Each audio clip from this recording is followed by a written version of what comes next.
Warning!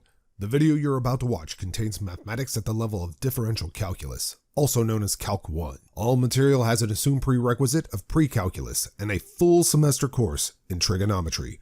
A thorough review of prerequisite topics can be found by searching the web. It's the system of equations. We must deal with them all at once. Always looking for solutions. Positive outlook overcome. Hello, my name is Roy Simpson, professor of mathematics at Cosumnes River College in Sacramento, California, and this is a continuation of a series of lectures on limits in calculus. We have just finished all the theory about the epsilon delta proofs, or in other words, the precise definition of a finite limit at a finite point. And now we step naturally into something called continuity. Now, continuity ends up being a very theoretical structure within calculus, and it's very difficult to really understand and appreciate continuity at an undergraduate level. However, I'll try to deliver as much of that theory as possible without making it too muddy. And really, you don't need a lot of the crazy theory to do well with continuity in an undergraduate calculus course. So as I've written here, the concept of continuity is incredibly vital in theoretical mathematics. Rather than delving into the depths of the theory, we will spend most of our time on two specific results of continuity that can make our work in differential calculus much easier. I don't want to give it away what we're going to arrive at, but I will just say it will make evaluations of limits super easy. All right, so continuity theory. We'll start with the definition of what it means for a function to be continuous. A function f is said to be continuous at a number a if the limit as x gets really close to a of f of x is equal to f of a. So as x gets really close, so let me draw in maybe something like this. So we have this function, we'll just call this function f. I'm going to zoom in here, and I'm going to say that this x value where that hole is right now, we'll replace that in a moment, but we'll call that a. Now we're saying as long as we get really close to a, our x values get super close to a, so within a delta neighborhood of a, not including a itself, but I'm too lazy to put the open hole around a. No, I'm not. There we go. Okay. So as x gets super close to a, the y values for our function get really close to f evaluated at a. Now here's where I want you to understand. If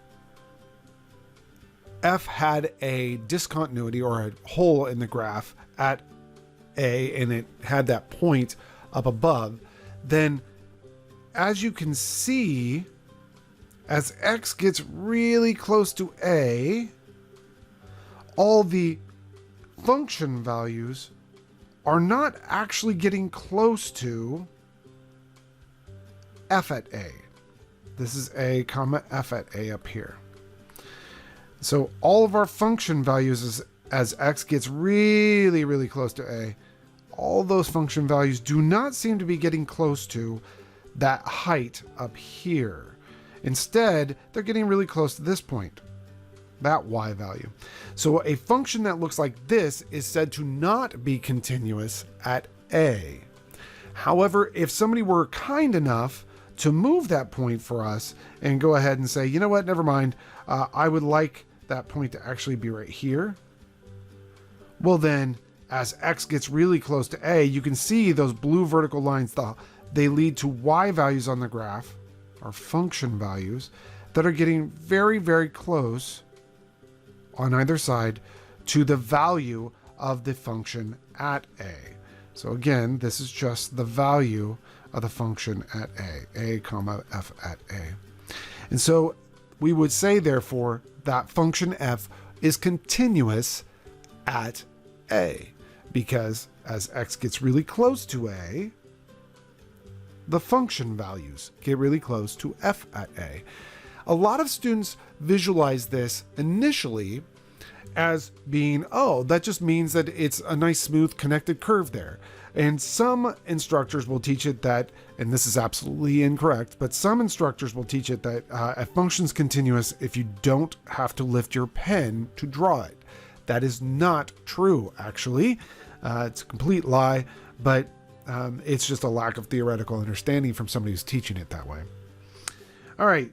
By the way, if it's not continuous at a, so if this limit is not true, we would say the function is discontinuous at a.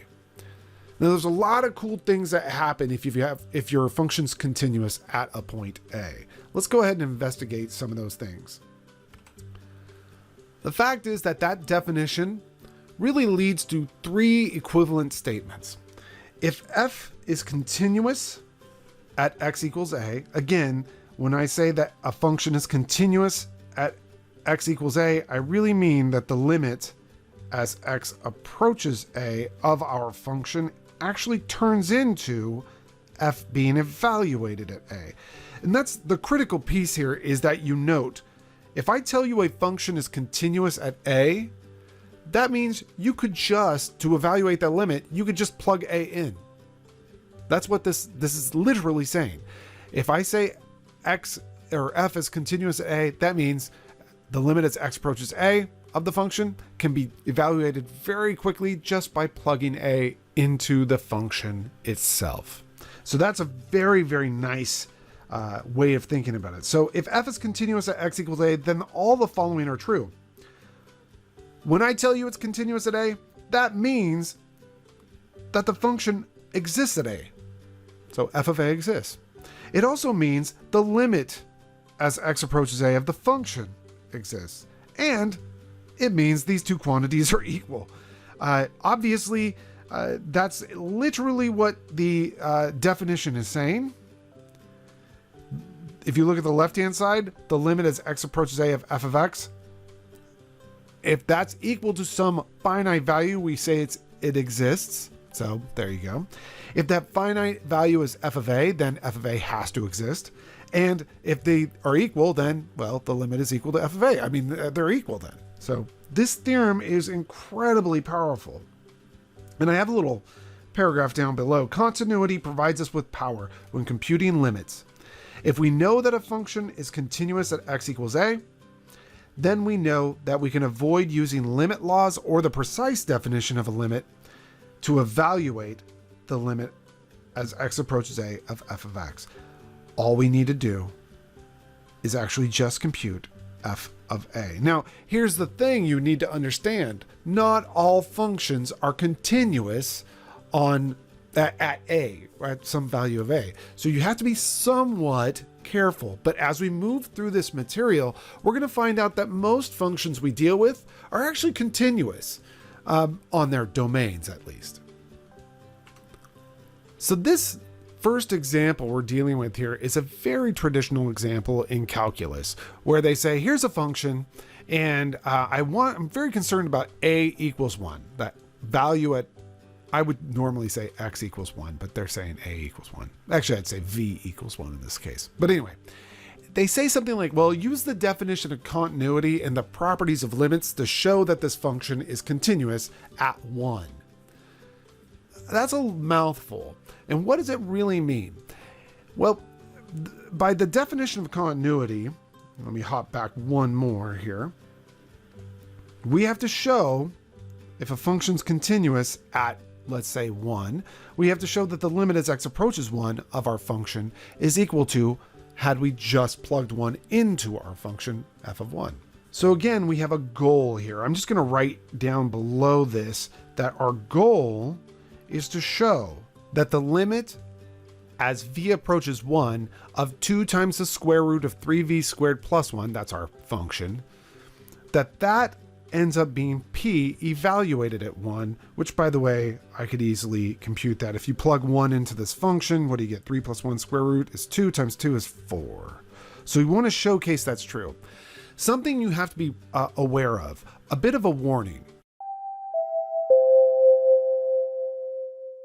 The direct substitution property that we were introduced to previously, the one that said, hey, if you want to evaluate this limit, all you need to do really is plug in whatever x is approaching, or in this case, v is approaching, that only holds for polynomials and rational functions. This is neither of those. This is a radical function. And so we cannot assume the direct substitution property holds here. So we will have to use limit laws to evaluate this. It's critical to say that because I think a lot of students just go, well, I could just plug that one in. And whether or not that is true right now, because you don't have a theorem backing that up that allows you to do that, you haven't been handed the key to use that property, then you must be rigorous with showing that this limit as v approaches 1 is going to be 4. You don't have to use an epsilon delta proof. You just need to use limit laws. So let's go ahead and do this. Let's take the limit as v is approaching 1 of 2 times the square root of 3v squared plus 1. Well, we have a limit law that says if you have a constant in a limit, a constant factor, I should say, you can pull that constant factor out. I don't need students personally, now you might have a different calculus instructor, but for me, I don't need students to name every stupid limit law. I just need you to take your time, because what's critical as you move forward in mathematics is that you take your time with your mathematics. You show your work. You're very, very careful. Skipping steps can lead to massively critical errors. This is twice times the square root of the limit as v approaches 1.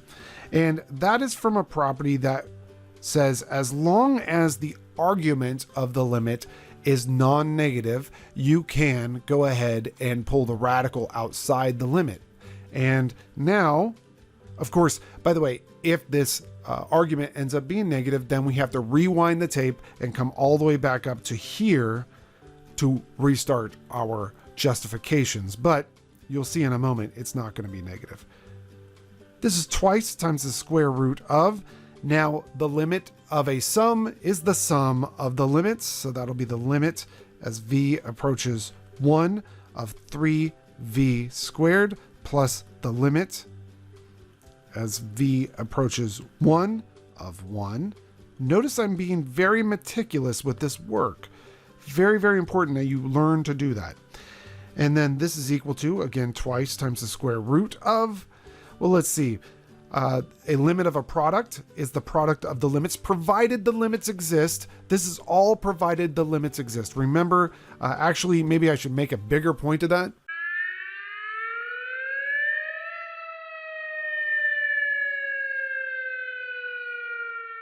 The limit laws are only usable if the limits themselves exist and are finite. That's so important that I think it bears repeating at any opportunity that I can say that. So as I move through these, every time I use a limit law, I'm crossing my fingers. I'm running a risk that one of these limits is not going to be finite. But every step of the way, if something does become infinite, or if a limit ends up not existing, that means that I'll have to rewind the tape and go back to the previous step or even several previous steps to start over. We often in calculus just hope. We have a lot of hopes and dreams that this will work out. So this is going to be the limit. I have to zoom out a little bit because my ink is too thick for that zoom level. Limit as v approaches 1 of 3 times the limit as v approaches 1 of v squared. That's supposed to be a times there. Plus, we know that as it's a limit law that the limit of a constant is just the constant. In other words, as v gets really close to 1, right here, 1 gets really close to 1 because it is 1. So I can just write 1. So one of my limits is completely done. And then same thing here, right? If you take a look at this bad boy, limit is as v gets super close to 1, 3, well, it remains constant at 3. So that just remains a beautiful little 3. And now this limit as v approaches 1 of v squared, I'm going to write it this way. limit as v approaches 1 of v and then square that, that is the square. The limit of a square is the square of the limit. Okay, that's really the property that I'm using there. Limit of a power of a function is the power of the limit of the function. And then finally, I get down to this beautiful 3 times, well, again, as v gets really close to 1, this case, v gets really close to, you guessed it, 1. And now 3, now it's arithmetic, right? I don't need to show the rest of my work there. 3 plus 1 is 4, square root of 4 is 2, 2 times 2 is 4. And by the way, that's v had I just plugged 1 in. So through a chain of equalities, the limit as v approaches 1 of our function is equal to, through a chain of equalities, v of 1. Hence, v is continuous at 1. Now what sucks about that is that we only showed this function is continuous at 1. So if somebody comes in the room one day and says, hey, I need to know the limit as v approaches 1 of this function, we could just say, I'll plug in 1 then, because I know it's continuous at 1, so it allows me to just plug in 1. I get 4. But if somebody said, oh, I'm sorry, my bad, I meant I need to evaluate the limit as v approaches 0.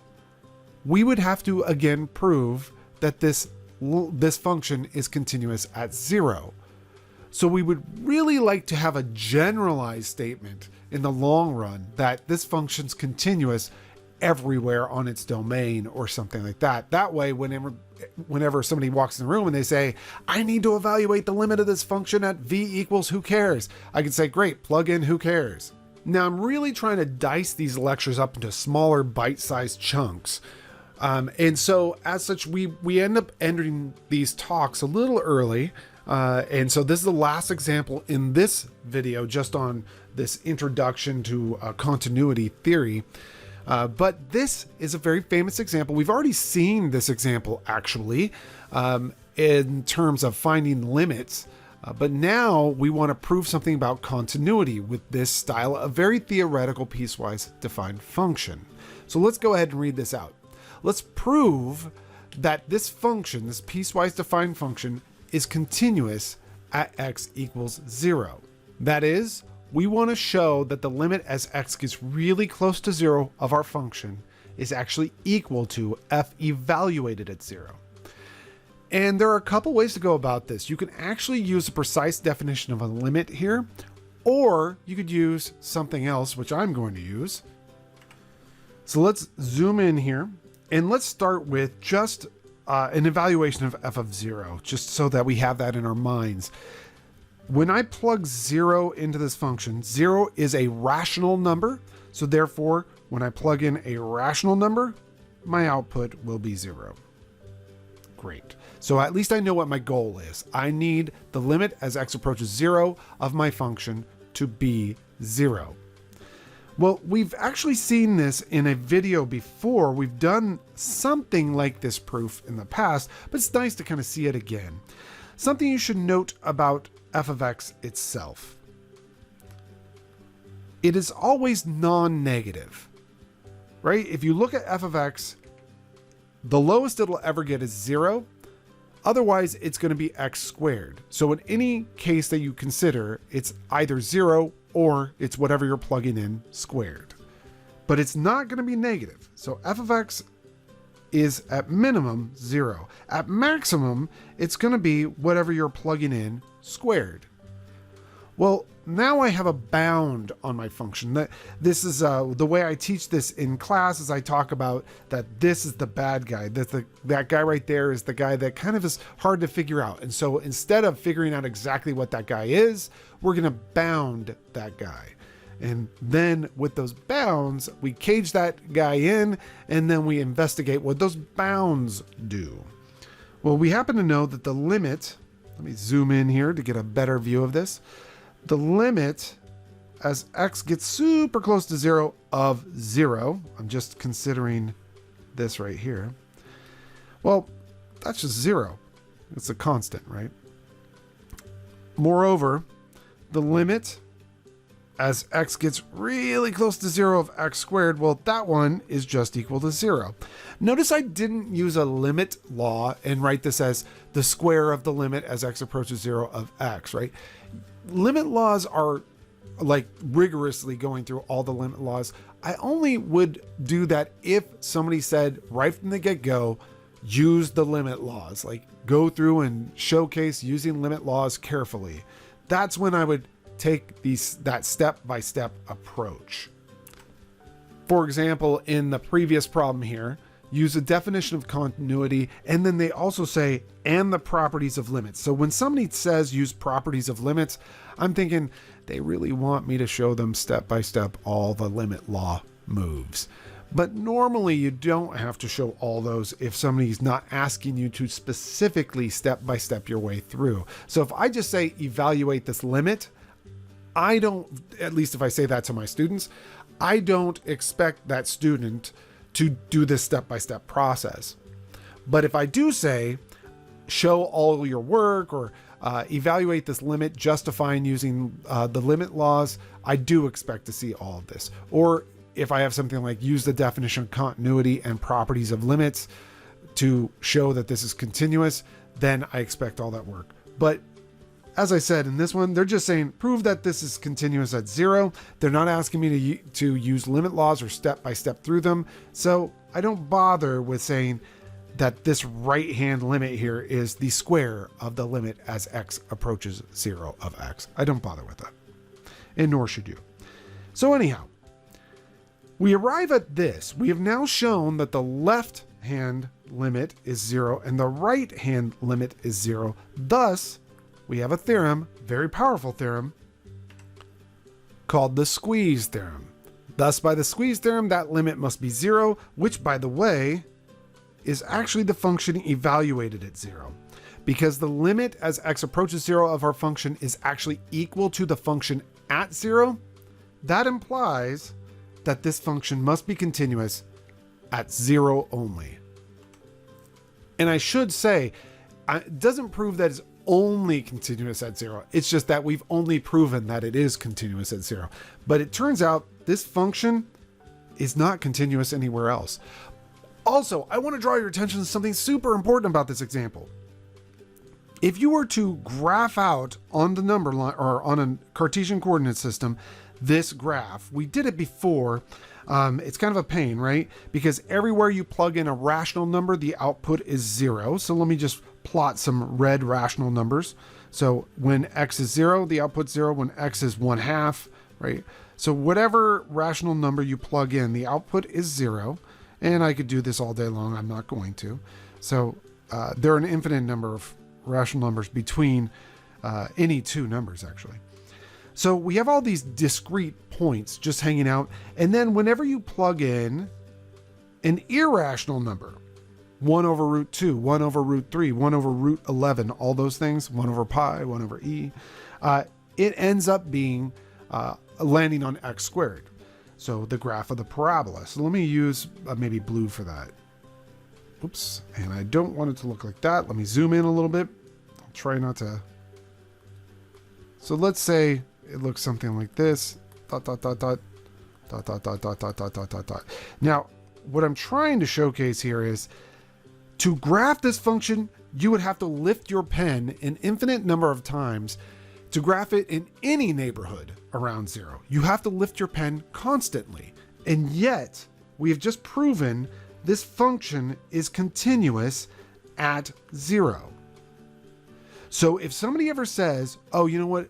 A function's continuous if you could draw it without lifting your pen, they do not understand continuity. That is not true. Now, it is true that if you can draw a function without lifting your pen, it is continuous. But that's not what makes a continuous function. There are continuous functions out there that you have to lift your pen to draw. This one right here specifically is one of them. It happens to be continuous at 0, yet you have to lift your pen infinitely many times around 0 to draw it. So that's a good counterexample to that argument. Oh, you don't have to lift your pen. That means it's a function's continuous if you don't have to lift your pen to draw it. That's not true. So anyhow, this is where calculus has some very, very counterintuitive examples, but they're beautiful. Beautiful examples. They get more beautiful as we move forward. All right, that's the end of this short video, or hopefully short. And the next video, we'll talk about discontinuity types. It's the system of equations. We must deal with them all at once. Always looking for solutions. Positive outlook overcomes obstacles getting in our way. Cause affects more than we can sometimes see. Things for what they are and work together until you feel at peace. Says, listen close. Don't talk too much that isn't cold. Sure, you may really hurt inside. It doesn't justify you to speak too loud and cry.